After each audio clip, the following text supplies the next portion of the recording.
아파트 값이 오르면 부자들이 더 사야 정상입니다. 그런데 지금 정반대 현상이 벌어지고 있습니다. 3년 전만 해도 부자들의 모임에서 가장 뜨거운 주제는 재건축 아파트였습니다. 지금은요? 변압기입니다. 54.8%. 대한민국 부자들의 자산에서 부동산이 차지하는 비중입니다. 역대 최저입니다. 금융자산 10억 원 이상을 가진 상위 47만 6천 명. 이들이 수십 년간 신봉해온 부동산을 조용히 팔아치우고 있습니다. 그 돈이 향하는 곳은 강남 아파트가 아닙니다. 여러분이 한 번도 들어본 적 없을 수도 있는 변압기 회사, 냉각 시스템 기업입니다. 아파트 공화국 대한민국에서 도대체 무슨 일이 벌어진 걸까요? 오늘 영상에서는 세 가지 핵심을 다뤄보겠습니다. 첫 번째, 부자들이 왜 부동산을 팔고 있는지 그 구조적 이유를 파헤칩니다. 두 번째, 그 돈이 어디로 흘러가고 있는지 추적합니다. 세 번째, 평범한 우리가 이 흐름에서 무엇을 배울 수 있는지 정리해드리겠습니다. 이 영상을 끝까지 보시면 부자들의 머릿속이 어떻게 돌아가는지, 그리고 왜 지금 이 시점에서 자산의 대이동이 일어나고 있는지 명확하게 이해하실 수 있을 겁니다. 자, 그럼 시작해보겠습니다. 본격적인 분석에 들어가기 전에 아직 구독 안 하신 분들은 지금 구독 버튼 눌러주시면 감사하겠습니다. 이런 경제 이야기 꾸준히 전해드리고 있습니다. 먼저 숫자부터 보겠습니다. KB금융지주 경영연구소가 발표한 2025 한국 부자 보고서에 따르면 금융자산 10억 원 이상을 보유한 한국 부자의 수는 47만 6천 명입니다. 이게 얼마나 많은 걸까요? 2011년에는 13만 명이었습니다. 15년 만에 3.6배가 늘어난 겁니다. 이들이 보유한 총 금융자산은 무려 3,066조 원에 달합니다. 대한민국 1년 예산의 5배가 넘는 돈이죠. 그런데 여기서 정말 중요한 건 부자의 숫자가 아닙니다. 이들의 자산 구성이 어떻게 변하고 있느냐입니다. 보고서를 보면 한국 부자들의 총 자산 중 부동산이 차지하는 비중이 54.8%로 떨어졌습니다. 2012년에는 59.5%였거든요. 겉보기엔 여전히 절반이 넘으니까 별거 아닌 것 같죠? 하지만 방향이 중요합니다. 거대한 유조선이 방향을 트는 데는 시간이 걸립니다. 지금 부자들의 자산이라는 거대한 배가 서서히 항구를 떠나고 있다는 뜻입니다. 반면 금융자산 비중은 37.1%로 올라왔습니다. 10년 전 35%였던 것과 비교하면 꾸준히 상승하고 있는 거죠. 특히 기타 자산, 그러니까 대체 투자라고 불리는 영역은 5.5%에서 8.1%로 급등했습니다. 이게 무슨 뜻일까요? 부자들이 땅과 건물에서 돈을 빼서 주식, 채권, 그리고 우리가 잘 모르는 새로운 자산으로 옮기고 있다는 겁니다. 자, 여기서 한 가지 의문이 생깁니다. 대한민국에서 부동산은 단순한 투자가 아니었습니다. 거의 종교에 가까웠죠. 아파트만 사면 된다. 강남 불패. 부동산은 배신하지 않는다. 이런 말들이 수십 년간 진리처럼 통했습니다. 그런데 왜 지금 부자들은 이 믿음을 버리고 있을까요? 첫 번째 원인은 세금의 역습입니다. 지금 대한민국에서 부동산으로 돈을 벌면 어떻게 될까요? 종합부동산세, 양도소득세, 취득세, 다주택자에게는 징벌적 수준의 세금이 붙습니다. 이걸 쉽게 비유해 볼까요? 여러분이 치킨집을 운영한다고 생각해 보겠습니다. 치킨 한 마리에 2만 원을 받는데 재료비와 인건비를 빼면 5천 원이 남습니다. 그런데 정부에서 갑자기 치킨집 사장님들한테만 특별세를 붙여서 그 5천 원 중 4천 원을 가져간다고 합니다. 남는 게 1천 원입니다. 부자들 입장에서 지금 부동산이 딱 이 상황입니다. 10억 원이 올라도 세금 떼고 나면 남는 게 없다는 인식이 확산되고 있습니다. 실제로 자산가들 사이에서는 부동산은 이제 돈 버는 자산이 아니라 그냥 사는 곳이라는 말이 공공연하게 나옵니다. 수익률 계산을 한번 해보겠습니다. 10억짜리 아파트가 5년 동안 3억이 올랐다고 가정합니다. 연 6% 수익률이죠. 나쁘지 않아 보입니다. 그런데 여기서 양도세를 빼야 합니다. 다주택자라면 중과세율이 적용되어 수익의 절반 이상이 세금으로 나갈 수 있습니다. 거기에 보유하는 동안 낸 종부세, 재산세까지 빼면요, 실질 수익률이 연 2%대로 떨어집니다. 은행 예금이랑 별 차이가 없어지는 거죠. 부자들은 계산기를 두드려 봤습니다. 그리고 결론은 내렸습니다. 이 게임은 더 이상 할 맛이 안 난다. 두 번째 원인은 부동산 PF라는 시한폭탄입니다. PF가 뭔지 아시나요? 프로젝트 파이낸싱의 줄임말입니다. 쉽게 말해서 건설사가 아파트를 짓기 위해 미래의 분양 수익을 담보로 돈을 빌리는 겁니다. 이것도 비유로 설명해 드리겠습니다. 여러분이 식당을 차리고 싶은데 돈이 없습니다. 그래서 은행에 가서 이렇게 말합니다. 제가 식당을 열면 손님이 많이 와서 월 1천만 원씩 벌 거예요. 그 돈으로 갚을 테니까 먼저 빌려주세요. 은행이 오케이 하고 돈을 빌려줍니다. 그런데 막상 식당을 열었더니 손님이 안 옵니다. 월세도 못 내고 빌린 돈 이자도 못 갚습니다. 이게 바로 PF 부실입니다. 지금 대한민국 건설업계에 이런 일이 벌어지고 있습니다. 고금리가 장기화되면서 분양이 안 되고 공사가 중단되는 현장이 속출하고 있습니다. 문제는 이게 도미노처럼 번진다는 겁니다. 건설사가 망하면 그 건설사에 돈을 빌려준 저축은행, 증권사, 캐피탈사가 타격을 받습니다. 이들이 흔들리면 금융시장 전체가 불안해집니다. 부자들은 이 위험을 본능적으로 감지하고 있습니다. 그래서 환금성이 떨어지는 부동산 자산을 줄이고 있는 겁니다. 부동산은 팔려고 해도 몇 달이 걸리잖아요. 시장이 얼어붙으면 아예 못 팔 수도 있고요. 반면 주식은 버튼 하나로 현금화할 수 있습니다. 위기가 오면 현금이 왕이라는 말이 있습니다. 부자들은 지금 현금화가 쉬운 자산으로 갈아타고 있는 겁니다. 세 번째 원인은 인구 구조의 변화입니다. 대한민국의 합계 출산율이 얼마인지 아시나요? 0.72명입니다. 전 세계 최저입니다. 이게 무슨 뜻일까요? 지금 태어나는 아이들이 어른이 될 때쯤이면 집을 살 사람이 절반으로 줄어든다는 겁니다. 수요와 공급의 법칙을 생각해 보겠습니다. 물건을 사려는 사람이 줄어들면 가격은 어떻게 될까요? 떨어집니다. 지금 일본에서 벌어지고 있는 일이 바로 이겁니다. 일본은 1990년대 버블 붕괴 이후 30년 넘게 부동산 가격이 정체되거나 하락했습니다. 도쿄 중심부를 제외하면 집값이 30년 전보다 낮은 곳도 많습니다. 왜 그럴까요? 인구가 줄고 있기 때문입니다. 부자들은 이 데이터를 보고 있습니다. 지금 당장은 아니더라도 10년, 20년 후를 내다보면 부동산이 과거처럼 무조건 오르는 자산이 아닐 수 있다는 거죠. 그렇다면 부동산에서 빠져나온 이 어마어마한 돈은 어디로 가고 있을까요? 보고서에 따르면 부자들이 꼽은 유망투자처 1위는 주식입니다. 응답자의 55%가 주식을 선택했습니다. 단기든 중장기든 1위였습니다. 그런데 여기서 중요한 게 있습니다. 부자들이 아무 주식이나 사는 게 아니라는 겁니다. 이들은 산업의 흐름을 읽고 그 흐름에 수혜를 입는 핵심 기업에 집중 투자합니다. 지금 부자들의 레이더에 잡힌 산업이 뭘까요? 바로 AI 인프라입니다. AI라고 하면 보통 챗 GPT, 구글 제미나이 같은 서비스를 떠올리시죠? 그런데 부자들은 한 걸음 더 깊이 들어갑니다. 19세기 미국 캘리포니아 골드러시를 아시나요? 금이 발견되자 수십만 명이 금을 캐러 몰려들었습니다. 그런데 실제로 금을 캐서 부자가 된 사람은 극소수였습니다. 진짜 돈을 번 사람은 누구였을까요?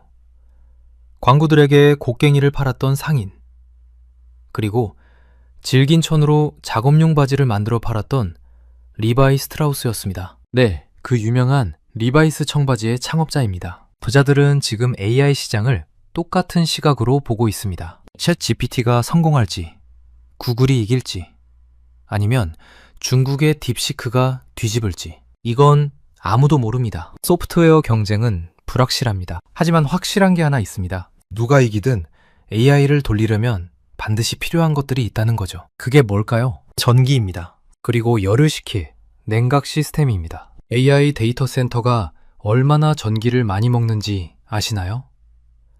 골드만삭스 보고서에 따르면 챗 GPT의 질문 하나를 던지는 데 드는 전력이 구글 검색의 10배입니다. 전 세계 데이터 센터의 전력 소비량은 2030년까지 지금의 2배 이상으로 폭증할 것으로 예상됩니다. 이게 얼마나 큰 규모냐면요. 독일이라는 나라 전체가 1년 동안 쓰는 전력과 맞먹는 수준입니다. 이걸 일상적인 비유로 바꿔볼까요? 여러분, 집에 에어컨이 하나 있다고 합니다. 여름에 에어컨 전기세가 만만치 않죠? 그런데 갑자기 집에 에어컨이 10대가 생겼습니다. 전기세가 어떻게 될까요? 폭발합니다. 지금 전 세계에서 AI 데이터 센터가 우후죽순 생기고 있습니다. 에어컨 10대가 아니라 100대, 1000대가 동시에 돌아가는 상황인 거죠. 전기가 부족해지고 있습니다. 그런데 문제가 있습니다. 전기를 만드는 것보다 더 심각한 병목이 있습니다. 전기를 보내는 길이 막혀 있다는 겁니다. 발전소에서 만든 전기를 집이나 공장까지 보내려면 뭐가 필요할까요? 전선과 변압기입니다. 변압기는 높은 전압을 낮은 전압으로 바꿔주는 장치입니다. 이게 없으면 전기를 쓸 수가 없습니다. 미국의 전력망 상황을 보면요, 무려 70% 이상이 노후화되어 교체가 시급합니다. 그런데 여기에 AI발 전력 수요까지 겹쳤습니다. 변압기 주문이 폭주하고 있습니다. 고압 변압기의 주문 대기 시간이 과거 6개월에서 현재 2년 이상으로 늘어났습니다. 가격은 3년 새 4배 이상 급등했습니다. 없어서 못 파는 상황이 된 거죠. 이게 한국 기업들에게는 엄청난 기회입니다. HD 현대일렉트릭이라는 회사가 있습니다. 미국과 중동에서 변압기 주문이 폭주해서 수주 잔고가 수년치나 쌓여 있습니다. 물건을 만들기도 전에 이미 팔린 거죠. LS 일렉트릭은 송 배전망뿐 아니라 데이터 센터 내부의 배전 시스템까지 만듭니다. 북미 시장을 공격적으로 공략하고 있고요. 효성중공업은 초고압 변압기 분야에서 글로벌 경쟁력을 갖추고 있어서 미국의 생산 기지를 증설하고 있습니다. 부자들은 이런 기업들을 AI 시대의 곡괭이 장수라고 부릅니다. AI 소프트웨어 경쟁에서 누가 이기든 이 기업들은 돈을 법니다. 왜냐하면 전기 없이는 AI가 돌아가지 않으니까요. 그런데 전기만큼 중요한 게 또 있습니다. 바로 열을 식히는 겁니다. AI 반도체가 돌아가면 어떻게 될까요? 엄청난 열이 납니다. 엔비디아의 최신 칩셋은 기존 공기냉각 방식으로는 도저히 감당할 수 없을 만큼 뜨거워집니다. 이걸 비유해 드리겠습니다. 여러분이 노트북을 오래 쓰면 바닥이 뜨거워지죠? 선풍기를 틀어서 식히기도 하고요. 그런데 만약 노트북이 1000배 더 뜨거워진다면요, 선풍기로는 안 됩니다. 물에 담가야 합니다. 실제로 지금 데이터 센터에서 그런 기술이 도입되고 있습니다. 액침 냉각이라고 합니다. 서버 전체를 특수 용액에 담가서 열을 식히는 겁니다. 이상하게 들리시죠?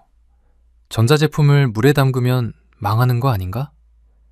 맞습니다. 그래서 전기가 통하지 않는 특수 절연유를 사용합니다. 이 용액에 서버를 통째로 담그면 열이 순식간에 식습니다. 이 기술이 왜 중요하냐면요, 데이터 센터 전기 요금의 상당 부분이 냉각에 들어갑니다. 에어컨 돌리는데 전기의 40%가 쓰인다고 보시면 됩니다. 액침 냉각을 쓰면 이 비용을 획기적으로 줄일 수 있습니다. 시장조사 기관들은 글로벌 데이터 센터 액침 냉각 시장이 2030년까지 연평균 20% 이상 성장할 것으로 전망합니다. 매년 20%씩 커지는 시장이면 엄청난 성장률이죠. 한국에도 이 분야에서 주목받는 기업들이 있습니다. GST라는 회사는 반도체 장비 기술을 바탕으로 액침 냉각 시스템을 자체 개발해서 실증을 진행하고 있습니다. LG전자는 대형 냉방 공조 기술력을 바탕으로 북미 데이터 센터에 냉각 시스템을 공급하고 있고요. SKM무브와 GS칼텍스 같은 정유사들은 윤활유 기술을 응용해서 액침 냉각에 쓰이는 특수 절연유를 개발하고 있습니다. 정리하면 이렇습니다. AI 시대에 반드시 필요한 두 가지, 전기와 냉각. 부자들은 이 두 가지를 공급하는 기업들에 돈을 넣고 있습니다. 화려한 무대 위의 주인공이 아니라 무대를 지탱하는 보이지 않는 기둥에 투자하는 거죠. 여기서 잠깐 정리하고 넘어가겠습니다. 지금까지 부자들이 부동산을 파는 세 가지 이유를 봤습니다. 세금의 역습, 부동산 PF 리스크, 인구 구조 변화, 그리고 그 돈이 향하는 곳도 봤습니다. AI 인프라, 특히 전력과 냉각 분야입니다. 그런데 여기서 한 가지 더 짚고 넘어가야 할 게 있습니다. 부자들은 어떻게 부자가 됐을까요? 많은 분들이 금수저라고 생각하실 겁니다. 부모한테 물려받았겠지? 태어날 때부터 달랐겠지. 그런데 데이터는 전혀 다른 이야기를 합니다. 2029 한국 부자 보고서에서 부자들에게 물었습니다. 당신의 부는 어디서 왔습니까? 1위는 사업소득이었습니다. 34.5%. 2위는 부동산 투자 이익 22%. 3위는 금융 투자 이익 16.8%. 4위가 상속 및 증여인데요. 16.5%에 불과했습니다. 5위는 근로소득 10.3%. 이 숫자가 무슨 뜻인지 아시겠어요? 상속과 증여를 제외한 나머지, 그러니까 사업, 투자, 근로소득을 다 합치면 83.6%입니다. 대한민국 부자 10명 중 8명 이상이 물려받은 게 아니라 자기 힘으로 돈을 번 겁니다. 물론 여기서 생존자 편향을 조심해야 합니다. 2차 세계대전 때 있었던 일입니다. 미군이 전투에서 돌아온 폭격기들을 조사했습니다. 어디에 총알 자국이 많은지 보려고요. 분석 결과 날개와 동체에 총알 자국이 가장 많았습니다. 군 당국은 날개와 동체를 보강해야 한다고 결론 내렸습니다. 그런데 통계학자 아브라함 왈드가 반대했습니다. 왜일까요? 엔진에 총을 맞은 비행기는 아예 돌아오지 못했기 때문입니다. 날개에 맞고도 돌아온 비행기만 조사했으니까 날개에 총알 자국이 많았던 거죠. 진짜 보강해야 할 곳은 엔진이었습니다. 사업과 투자도 마찬가지입니다. 우리는 성공한 부자들만 봅니다. 하지만 똑같은 도전을 했다가 실패한 수많은 사람들은 통계에 안 잡힙니다. 사업해서 부자 된 사람이 34%라고 해서 사업하면 34% 확률로 부자가 된다는 뜻이 아닙니다. 그래도 희망적인 건 있습니다. 자수성가가 가능하다는 겁니다. 아예 불가능했다면 0%여야 하는데 80%가 넘잖아요. 태어날 때 결정된다는 냉소적인 믿음은 데이터로 반박됩니다. 그렇다면 자수성가 부자들은 어떻게 부를 쌓았을까요? 첫 번째 공통점은 종잣돈을 모으는 지루한 시간을 견뎠다는 겁니다. 부자들이 말하는 투자의 진입장벽. 돈이 돈을 벌어오기 시작하는 최소한의 규모가 있습니다. 대략 5억 원 정도입니다. 5억이요? 그걸 어떻게 모아요? 이런 생각이 드실 겁니다. 맞습니다. 쉽지 않습니다. 월 100만 원씩 저축하면서 연 8% 수익률로 투자한다고 가정해 보겠습니다. 5억을 모으는데 약 18년, 6개월이 걸립니다. 월 200만 원이면 12년 11개월, 월 300만 원이면 9년 9개월입니다. 여기서 부자들의 전략이 나옵니다. 월급 외에 추가 소득, 파이프라인을 만드는 겁니다. 본업에서 월 200만 원을 저축하고 부업이나 투자 수익으로 100만 원을 추가하면 총 300만 원이 됩니다. 18년 걸릴 일이 10년으로 줄어듭니다. 부업이라고 하면 거창하게 생각하실 수 있는데요. 꼭 회사를 차리는 게 아닙니다. 자기 분야의 전문 지식으로 전자책을 쓴다든가 프리랜서 활동을 한다든가 배당주에 투자해서 배당금을 받는다든가 월급 외에 작은 수입원이라도 하나 더 만드는 겁니다. 부자들의 부의 원천 1위가 왜 사업소득인지 이제 이해가 되시죠? 월급만으로는 부자가 되기 어렵습니다. 추가적인 소득 파이프라인이 필요합니다. 두 번째 공통점은 자기 분야의 전문성을 투자에 활용한다는 겁니다. 전설적인 투자자 피터 린치가 한 말이 있습니다. 마트에 가서 주부들이 어떤 제품을 짓는지 보라. 그게 투자 아이디어다. 무슨 뜻일까요? 여러분이 20년 넘게 일한 분야가 있다면 그 분야에서만큼은 어떤 애널리스트보다 뛰어난 현장 정보를 가지고 있다는 겁니다. 제약회사 영업사원이라면 어떤 신약이 병원에서 호평받는지 알 수 있습니다. 건설 현장에서 일한다면 어떤 자재가 품귀 현상을 빚는지 피부로 느낍니다. IT 개발자라면 어떤 기술이 업계 표준이 되고 있는지 누구보다 빨리 읽어냅니다. 이건 불법 정보가 아닙니다. 성실하게 일하면서 얻은 합법적인 통찰입니다. 부자들은 이 현장 정보를 숫자로 연결하는 훈련이 되어 있습니다. 세 번째 공통점은 부를 이룬 후에는 극도로 보수적으로 변한다는 겁니다. 자수성가 부자들은 수많은 경쟁자가 무리한 레버리지로 파산하는 걸 직접 봤습니다. 빚을 내서 투자했다가 한 방에 모든 걸 잃는 사람들. 그래서 일정 수준 이상 자산을 쌓으면 대박보다는 망하지 않는 것을 제1원칙으로 삼습니다. 보고서를 보면 부자들의 현금 비중이 약 12%입니다. 왜 이렇게 많은 현금을 들고 있을까요? 위기가 오면 모든 자산 가격이 떨어집니다. 그때 현금을 가진 사람만이 저가 매수를 할 수 있습니다. 부자들은 항상 기회를 노리고 있는 거죠. 자, 이제 역사적 비교를 해보겠습니다. 지금 벌어지고 있는 자산의 대이동, 이게 처음 있는 일일까요? 아닙니다. 역사는 반복됩니다. 1990년대 후반, 미국을 기억하시나요? 닷컴 버블 시대였습니다. 인터넷만 붙으면 주가가 폭등했죠. 애완동물 사료 파는 웹사이트도 시가총액이 수조 원이 됐습니다. 그때도 똑똑한 투자자들이 있었습니다. 이들은 인터넷 서비스 회사가 아니라 인터넷 인프라에 투자했습니다. 통신 장비를 만드는 시스코, 서버를 만드는 IBM, 네트워크를 까는 통신사들. 닷컴 버블이 터졌을 때 수많은 인터넷 회사가 망했습니다. 하지만 인프라 회사들은 살아남았습니다. 왜냐하면 인터넷 자체는 사라지지 않았으니까요. 누가 이기든 인프라는 필요했습니다. 지금 AI 시장도 똑같습니다. 어떤 AI 회사가 최종 승자가 될지는 모릅니다. 하지만 전기와 냉각은 누가 이기든 필요합니다. 부자들은 역사에서 배웁니다. 15년 전 닷컴 시대에 인프라에 투자한 사람들이 어떻게 됐는지 기억하고 있는 거죠. 마지막으로 정리해드리겠습니다. 오늘 영상에서 우리는 세 가지를 봤습니다. 첫째,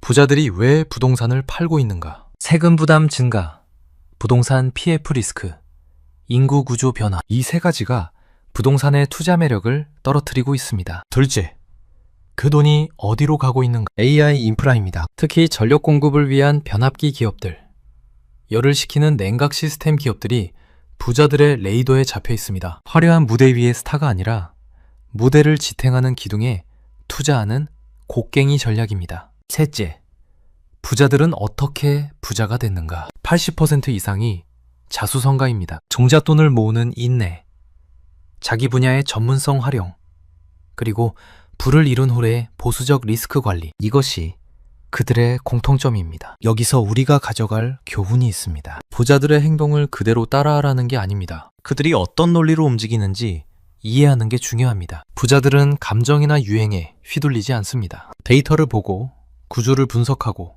확률이 높은 쪽에 베팅합니다. 그리고 무엇보다 망하지 않는 것을 최우선으로 생각합니다. 부동산이 무조건 나쁘다는 게 아닙니다. 여전히 부자들 자산의 절반 이상이 부동산입니다. 다만 과거처럼 눈 감고 아파트만 사면 된다는 시대는 지났다는 겁니다. 세상은 변하고 있습니다. AI라는 거대한 파도가 밀려오고 있습니다. 이 파도가 만들어내는 새로운 기회들이 있습니다. 부자들은 이미 그 흐름을 타고 있습니다. 가장 좋은 투자 시점은 10년 전이었습니다. 하지만 그 다음으로 좋은 시점은 바로 오늘입니다. 철저히 공부하고 자기 분야의 전문성을 키우고 끈질기게 버티는 사람에게 기회는 반드시 찾아옵니다. 여러분은 자산 포트폴리오를 어떻게 구성하고 계신가요? 부동산과 금융자산의 비중을 어떻게 가져가고 계시는지, AI 시대를 어떻게 준비하고 계시는지 댓글로 공유해 주시면 감사하겠습니다. 오늘 영상은 여기까지입니다. 긴 영상 시청해 주셔서 감사합니다. 오늘 내용이 도움이 되셨다면 구독과 좋아요 한 번씩만 눌러주시면 정말 크나큰 힘이 됩니다. 아파트 값이 오르면 부자들이 더 사야 정상입니다. 그런데 지금 정반대 현상이 벌어지고 있습니다. 3년 전만 해도 부자들의 모임에서 가장 뜨거운 주제는 재건축 아파트였습니다. 지금은요? 변압기입니다. 54.8%. 대한민국 부자들의 자산에서 부동산이 차지하는 비중입니다. 역대 최저입니다. 금융자산 10억 원 이상을 가진 상위 47만 6천 명. 이들이 수십 년간 신봉해온 부동산을 조용히 팔아치우고 있습니다. 그 돈이 향하는 곳은 강남 아파트가 아닙니다. 여러분이 한 번도 들어본 적 없을 수도 있는 변압기 회사, 냉각 시스템 기업입니다. 아파트 공화국 대한민국에서 도대체 무슨 일이 벌어진 걸까요? 오늘 영상에서는 세 가지 핵심을 다뤄보겠습니다. 첫 번째, 부자들이 왜 부동산을 팔고 있는지 그 구조적 이유를 파헤칩니다. 두 번째, 그 돈이 어디로 흘러가고 있는지 추적합니다. 세 번째, 평범한 우리가 이 흐름에서 무엇을 배울 수 있는지 정리해드리겠습니다. 이 영상을 끝까지 보시면 부자들의 머릿속이 어떻게 돌아가는지, 그리고 왜 지금 이 시점에서 자산의 대이동이 일어나고 있는지 명확하게 이해하실 수 있을 겁니다. 자, 그럼 시작해 보겠습니다. 본격적인 분석에 들어가기 전에 아직 구독 안 하신 분들은 지금 구독 버튼 눌러주시면 감사하겠습니다. 이런 경제 이야기 꾸준히 전해드리고 있습니다. 먼저 숫자부터 보겠습니다. KB금융지주 경영연구소가 발표한 2025 한국 부자 보고서에 따르면 금융자산 10억 원 이상을 보유한 한국 부자의 수는 47만 6천 명입니다. 이게 얼마나 많은 걸까요? 2011년에는 13만 명이었습니다. 15년 만에 3.6배가 늘어난 겁니다. 이들이 보유한 총 금융자산은 무려 3,066조 원에 달합니다. 대한민국 1년 예산의 5배가 넘는 돈이죠. 그런데 여기서 정말 중요한 건 부자의 숫자가 아닙니다. 이들의 자산 구성이 어떻게 변하고 있느냐입니다. 보고서를 보면 한국 부자들의 총 자산 중 부동산이 차지하는 비중이 54.8%로 떨어졌습니다. 2012년에는 59.5%였거든요. 겉보기엔 여전히 절반이 넘으니까 별거 아닌 것 같죠? 하지만 방향이 중요합니다. 거대한 유조선이 방향을 트는 데는 시간이 걸립니다. 지금 부자들의 자산이라는 거대한 배가 서서히 항구를 떠나고 있다는 뜻입니다. 반면 금융자산 비중은 37.1%로 올라왔습니다. 10년 전 35%였던 것과 비교하면 꾸준히 상승하고 있는 거죠. 특히 기타 자산, 그러니까 대체 투자라고 불리는 영역은 5.5%에서 8.1%로 급등했습니다. 이게 무슨 뜻일까요? 부자들이 땅과 건물에서 돈을 빼서 주식, 채권, 그리고 우리가 잘 모르는 새로운 자산으로 옮기고 있다는 겁니다. 자, 여기서 한 가지 의문이 생깁니다. 대한민국에서 부동산은 단순한 투자가 아니었습니다. 거의 종교에 가까웠죠. 아파트만 사면 된다. 강남 불패. 부동산은 배신하지 않는다. 이런 말들이 수십 년간 진리처럼 통했습니다. 그런데 왜 지금 부자들은 이 믿음을 버리고 있을까요? 첫 번째 원인은 세금의 역습입니다. 지금 대한민국에서 부동산으로 돈을 벌면 어떻게 될까요? 종합부동산세, 양도소득세, 취득세, 다주택자에게는 징벌적 수준의 세금이 붙습니다. 이걸 쉽게 비유해 볼까요?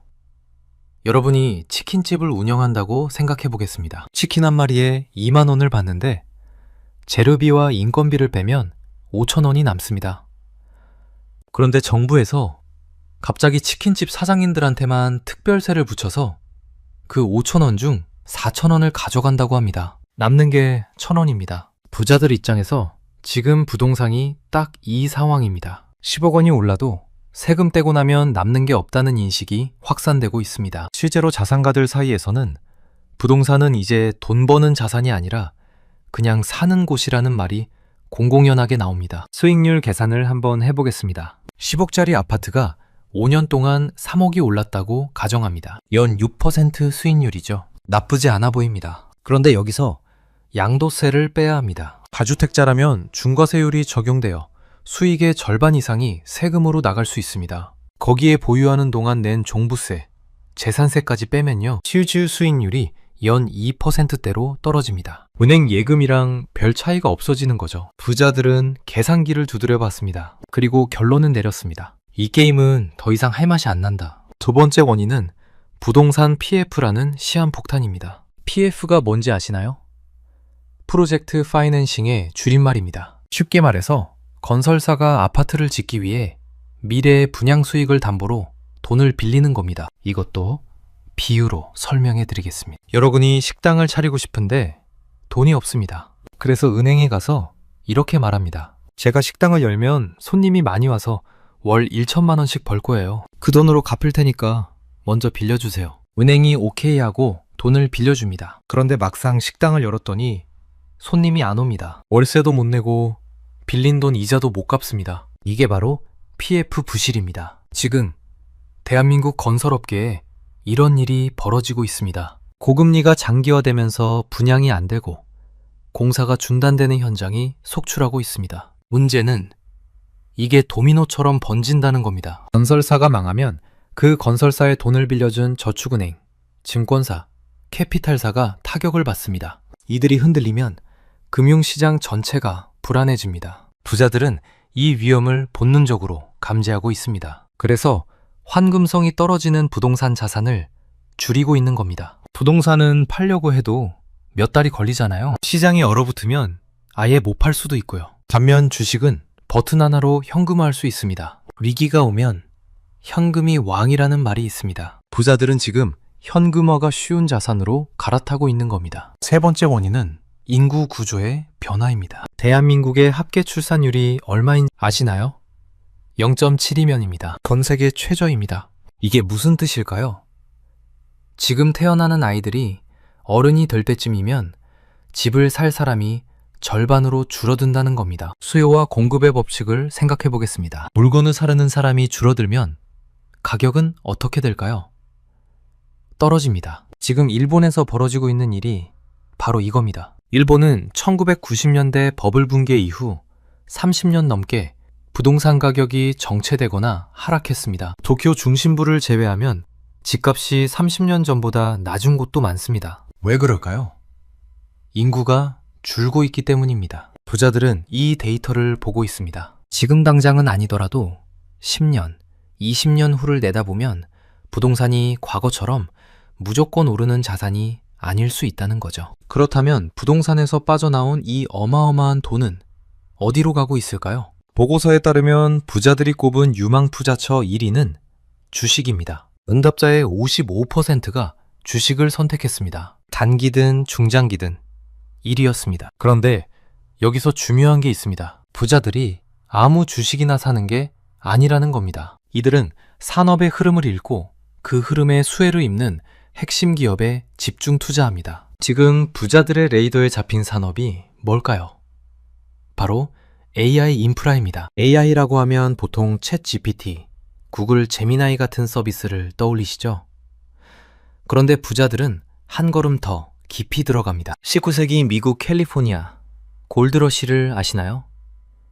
금이 발견되자 수십만 명이 금을 캐러 몰려들었습니다. 그런데 실제로 금을 캐서 부자가 된 사람은 극소수였습니다. 진짜 돈을 번 사람은 누구였을까요? 광부들에게 곡괭이를 팔았던 상인, 그리고 질긴 천으로 작업용 바지를 만들어 팔았던 리바이 스트라우스였습니다. 네, 그 유명한 리바이스 청바지의 창업자입니다. 부자들은 지금 AI 시장을 똑같은 시각으로 보고 있습니다. 챗 GPT가 성공할지, 구글이 이길지, 아니면 중국의 딥시크가 뒤집을지, 이건 아무도 모릅니다. 소프트웨어 경쟁은 불확실합니다. 하지만 확실한 게 하나 있습니다. 누가 이기든 AI를 돌리려면 반드시 필요한 것들이 있다는 거죠. 그게 뭘까요? 전기입니다. 그리고 열을 식힐 냉각 시스템입니다. AI 데이터 센터가 얼마나 전기를 많이 먹는지 아시나요? 골드만삭스 보고서에 따르면 챗 GPT의 질문 하나를 던지는 데 드는 전력이 구글 검색의 10배입니다. 전 세계 데이터 센터의 전력 소비량은 2030년까지 지금의 2배 이상으로 폭증할 것으로 예상됩니다. 이게 얼마나 큰 규모냐면요. 독일이라는 나라 전체가 1년 동안 쓰는 전력과 맞먹는 수준입니다. 이걸 일상적인 비유로 바꿔볼까요? 여러분, 집에 에어컨이 하나 있다고 합니다. 여름에 에어컨 전기세가 만만치 않죠? 그런데 갑자기 집에 에어컨이 10대가 생겼습니다. 전기세가 어떻게 될까요? 폭발합니다. 지금 전 세계에서 AI 데이터 센터가 우후죽순 생기고 있습니다. 에어컨 10대가 아니라 100대, 1000대가 동시에 돌아가는 상황인 거죠. 전기가 부족해지고 있습니다. 그런데 문제가 있습니다. 전기를 만드는 것보다 더 심각한 병목이 있습니다. 전기를 보내는 길이 막혀 있다는 겁니다. 발전소에서 만든 전기를 집이나 공장까지 보내려면 뭐가 필요할까요? 전선과 변압기입니다. 변압기는 높은 전압을 낮은 전압으로 바꿔주는 장치입니다. 이게 없으면 전기를 쓸 수가 없습니다. 미국의 전력망 상황을 보면요, 무려 70% 이상이 노후화되어 교체가 시급합니다. 그런데 여기에 AI발 전력 수요까지 겹쳤습니다. 변압기 주문이 폭주하고 있습니다. 고압 변압기의 주문 대기 시간이 과거 6개월에서 현재 2년 이상으로 늘어났습니다. 가격은 3년 새 4배 이상 급등했습니다. 없어서 못 파는 상황이 된 거죠. 이게 한국 기업들에게는 엄청난 기회입니다. HD 현대일렉트릭이라는 회사가 있습니다. 미국과 중동에서 변압기 주문이 폭주해서 수주 잔고가 수년치나 쌓여 있습니다. 물건을 만들기도 전에 이미 팔린 거죠. LS 일렉트릭은 송 배전망뿐 아니라 데이터 센터 내부의 배전 시스템까지 만듭니다. 북미 시장을 공격적으로 공략하고 있고요. 효성중공업은 초고압 변압기 분야에서 글로벌 경쟁력을 갖추고 있어서 미국의 생산 기지를 증설하고 있습니다. 부자들은 이런 기업들을 AI 시대의 곡괭이 장수라고 부릅니다. AI 소프트웨어 경쟁에서 누가 이기든 이 기업들은 돈을 법니다. 왜냐하면 전기 없이는 AI가 돌아가지 않으니까요. 그런데 전기만큼 중요한 게 또 있습니다. 바로 열을 식히는 겁니다. AI 반도체가 돌아가면 어떻게 될까요? 엄청난 열이 납니다. 엔비디아의 최신 칩셋은 기존 공기냉각 방식으로는 도저히 감당할 수 없을 만큼 뜨거워집니다. 이걸 비유해 드리겠습니다. 여러분이 노트북을 오래 쓰면 바닥이 뜨거워지죠? 선풍기를 틀어서 식히기도 하고요. 그런데 만약 노트북이 1000배 더 뜨거워진다면요. 선풍기로는 안 됩니다. 물에 담가야 합니다. 실제로 지금 데이터 센터에서 그런 기술이 도입되고 있습니다. 액침 냉각이라고 합니다. 서버 전체를 특수 용액에 담가서 열을 식히는 겁니다. 이상하게 들리시죠? 전자제품을 물에 담그면 망하는 거 아닌가? 맞습니다. 그래서 전기가 통하지 않는 특수 절연유를 사용합니다. 이 용액에 서버를 통째로 담그면 열이 순식간에 식습니다. 이 기술이 왜 중요하냐면요. 데이터 센터 전기 요금의 상당 부분이 냉각에 들어갑니다. 에어컨 돌리는데 전기의 40%가 쓰인다고 보시면 됩니다. 액침 냉각을 쓰면 이 비용을 획기적으로 줄일 수 있습니다. 시장조사 기관들은 글로벌 데이터 센터 액침 냉각 시장이 2030년까지 연평균 20% 이상 성장할 것으로 전망합니다. 매년 20%씩 커지는 시장이면 엄청난 성장률이죠. 한국에도 이 분야에서 주목받는 기업들이 있습니다. GST라는 회사는 반도체 장비 기술을 바탕으로 액침 냉각 시스템을 자체 개발해서 실증을 진행하고 있습니다. LG전자는 대형 냉방 공조 기술력을 바탕으로 북미 데이터 센터에 냉각 시스템을 공급하고 있고요. SK엠무브와 GS칼텍스 같은 정유사들은 윤활유 기술을 응용해서 액침 냉각에 쓰이는 특수 절연유를 개발하고 있습니다. 정리하면 이렇습니다. AI 시대에 반드시 필요한 두 가지, 전기와 냉각. 부자들은 이 두 가지를 공급하는 기업들에 돈을 넣고 있습니다. 화려한 무대 위의 주인공이 아니라 무대를 지탱하는 보이지 않는 기둥에 투자하는 거죠. 여기서 잠깐 정리하고 넘어가겠습니다. 지금까지 부자들이 부동산을 파는 세 가지 이유를 봤습니다. 세금의 역습, 부동산 PF 리스크, 인구 구조 변화, 그리고 그 돈이 향하는 곳도 봤습니다. AI 인프라, 특히 전력과 냉각 분야입니다. 그런데 여기서 한 가지 더 짚고 넘어가야 할 게 있습니다. 부자들은 어떻게 부자가 됐을까요? 많은 분들이 금수저라고 생각하실 겁니다. 부모한테 물려받았겠지? 태어날 때부터 달랐겠지. 그런데 데이터는 전혀 다른 이야기를 합니다. 2029 한국 부자 보고서에서 부자들에게 물었습니다. 당신의 부는 어디서 왔습니까? 1위는 사업소득이었습니다. 34.5%. 2위는 부동산 투자 이익 22%. 3위는 금융 투자 이익 16.8%. 4위가 상속 및 증여인데요. 16.5%에 불과했습니다. 5위는 근로소득 10.3%. 이 숫자가 무슨 뜻인지 아시겠어요? 상속과 증여를 제외한 나머지, 그러니까 사업, 투자, 근로소득을 다 합치면 83.6%입니다. 대한민국 부자 10명 중 8명 이상이 물려받은 게 아니라 자기 힘으로 돈을 번 겁니다. 물론 여기서 생존자 편향을 조심해야 합니다. 2차 세계대전 때 있었던 일입니다. 미군이 전투에서 돌아온 폭격기들을 조사했습니다. 어디에 총알 자국이 많은지 보려고요. 분석 결과 날개와 동체에 총알 자국이 가장 많았습니다. 군 당국은 날개와 동체를 보강해야 한다고 결론 내렸습니다. 그런데 통계학자 아브라함 왈드가 반대했습니다. 왜일까요? 엔진에 총을 맞은 비행기는 아예 돌아오지 못했기 때문입니다. 날개에 맞고도 돌아온 비행기만 조사했으니까 날개에 총알 자국이 많았던 거죠. 진짜 보강해야 할 곳은 엔진이었습니다. 사업과 투자도 마찬가지입니다. 우리는 성공한 부자들만 봅니다. 하지만 똑같은 도전을 했다가 실패한 수많은 사람들은 통계에 안 잡힙니다. 사업해서 부자 된 사람이 34%라고 해서 사업하면 34% 확률로 부자가 된다는 뜻이 아닙니다. 그래도 희망적인 건 있습니다. 자수성가가 가능하다는 겁니다. 아예 불가능했다면 0%여야 하는데 80%가 넘잖아요. 태어날 때 결정된다는 냉소적인 믿음은 데이터로 반박됩니다. 그렇다면 자수성가 부자들은 어떻게 부를 쌓았을까요? 첫 번째 공통점은 종잣돈을 모으는 지루한 시간을 견뎠다는 겁니다. 부자들이 말하는 투자의 진입장벽. 돈이 돈을 벌어오기 시작하는 최소한의 규모가 있습니다. 대략 5억 원 정도입니다. 5억이요? 그걸 어떻게 모아요? 이런 생각이 드실 겁니다. 맞습니다. 쉽지 않습니다. 월 100만 원씩 저축하면서 연 8% 수익률로 투자한다고 가정해 보겠습니다. 5억을 모으는데 약 18년, 6개월이 걸립니다. 월 200만 원이면 12년 11개월, 월 300만 원이면 9년 9개월입니다. 여기서 부자들의 전략이 나옵니다. 월급 외에 추가 소득, 파이프라인을 만드는 겁니다. 본업에서 월 200만 원을 저축하고 부업이나 투자 수익으로 100만 원을 추가하면 총 300만 원이 됩니다. 18년 걸릴 일이 10년으로 줄어듭니다. 부업이라고 하면 거창하게 생각하실 수 있는데요. 꼭 회사를 차리는 게 아닙니다. 자기 분야의 전문 지식으로 전자책을 쓴다든가, 프리랜서 활동을 한다든가, 배당주에 투자해서 배당금을 받는다든가, 월급 외에 작은 수입원이라도 하나 더 만드는 겁니다. 부자들의 부의 원천 1위가 왜 사업소득인지 이제 이해가 되시죠? 월급만으로는 부자가 되기 어렵습니다. 추가적인 소득 파이프라인이 필요합니다. 두 번째 공통점은 자기 분야의 전문성을 투자에 활용한다는 겁니다. 전설적인 투자자 피터 린치가 한 말이 있습니다. 마트에 가서 주부들이 어떤 제품을 짓는지 보라. 그게 투자 아이디어다. 무슨 뜻일까요?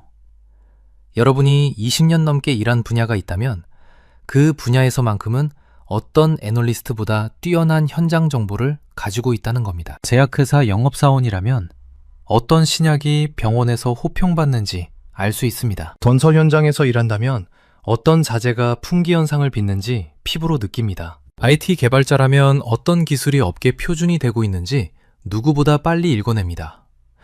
이건 불법 정보가 아닙니다. 성실하게 일하면서 얻은 합법적인 통찰입니다. 부자들은 이 현장 정보를 숫자로 연결하는 훈련이 되어 있습니다. 세 번째 공통점은 부를 이룬 후에는 극도로 보수적으로 변한다는 겁니다. 자수성가 부자들은 수많은 경쟁자가 무리한 레버리지로 파산하는 걸 직접 봤습니다. 빚을 내서 투자했다가 한 방에 모든 걸 잃는 사람들. 그래서 일정 수준 이상 자산을 쌓으면 대박보다는 망하지 않는 것을 제1원칙으로 삼습니다. 보고서를 보면 부자들의 현금 비중이 약 12%입니다. 왜 이렇게 많은 현금을 들고 있을까요? 위기가 오면 모든 자산 가격이 떨어집니다. 그때 현금을 가진 사람만이 저가 매수를 할 수 있습니다. 부자들은 항상 기회를 노리고 있는 거죠. 자, 이제 역사적 비교를 해보겠습니다. 지금 벌어지고 있는 자산의 대이동, 이게 처음 있는 일일까요? 아닙니다.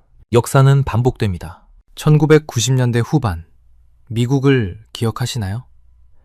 닷컴 버블 시대였습니다. 인터넷만 붙으면 주가가 폭등했죠. 애완동물 사료 파는 웹사이트도 시가총액이 수조 원이 됐습니다. 그때도 똑똑한 투자자들이 있었습니다. 이들은 인터넷 서비스 회사가 아니라 인터넷 인프라에 투자했습니다. 통신 장비를 만드는 시스코, 서버를 만드는 IBM, 네트워크를 까는 통신사들. 닷컴 버블이 터졌을 때 수많은 인터넷 회사가 망했습니다. 하지만 인프라 회사들은 살아남았습니다. 왜냐하면 인터넷 자체는 사라지지 않았으니까요. 누가 이기든 인프라는 필요했습니다. 지금 AI 시장도 똑같습니다. 어떤 AI 회사가 최종 승자가 될지는 모릅니다. 하지만 전기와 냉각은 누가 이기든 필요합니다. 부자들은 역사에서 배웁니다. 15년 전 닷컴 시대에 인프라에 투자한 사람들이 어떻게 됐는지 기억하고 있는 거죠. 마지막으로 정리해드리겠습니다. 오늘 영상에서 우리는 세 가지를 봤습니다. 첫째,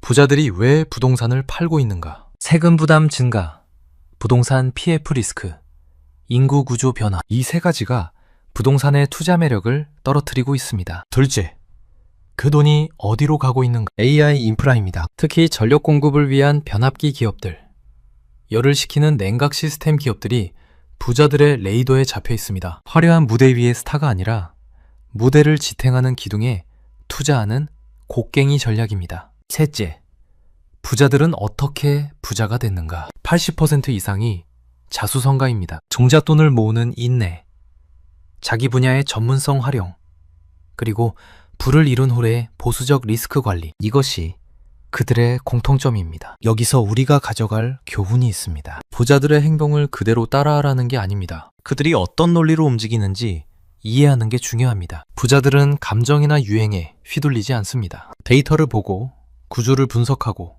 확률이 높은 쪽에 베팅합니다. 그리고 무엇보다 망하지 않는 것을 최우선으로 생각합니다. 부동산이 무조건 나쁘다는 게 아닙니다. 여전히 부자들 자산의 절반 이상이 부동산입니다. 다만 과거처럼 눈 감고 아파트만 사면 된다는 시대는 지났다는 겁니다. 세상은 변하고 있습니다. AI라는 거대한 파도가 밀려오고 있습니다. 이 파도가 만들어내는 새로운 기회들이 있습니다. 부자들은 이미 그 흐름을 타고 있습니다. 가장 좋은 투자 시점은 10년 전이었습니다. 하지만 그 다음으로 좋은 시점은 바로 오늘입니다. 철저히 공부하고 자기 분야의 전문성을 키우고 끈질기게 버티는 사람에게 기회는 반드시 찾아옵니다. 여러분은 자산 포트폴리오를 어떻게 구성하고 계신가요? 부동산과 금융자산의 비중을 어떻게 가져가고 계시는지, AI 시대를 어떻게 준비하고 계시는지 댓글로 공유해 주시면 감사하겠습니다. 오늘 영상은 여기까지입니다. 긴 영상 시청해 주셔서 감사합니다. 오늘 내용이 도움이 되셨다면 구독과 좋아요 한 번씩만 눌러주시면 정말 크나큰 힘이 됩니다.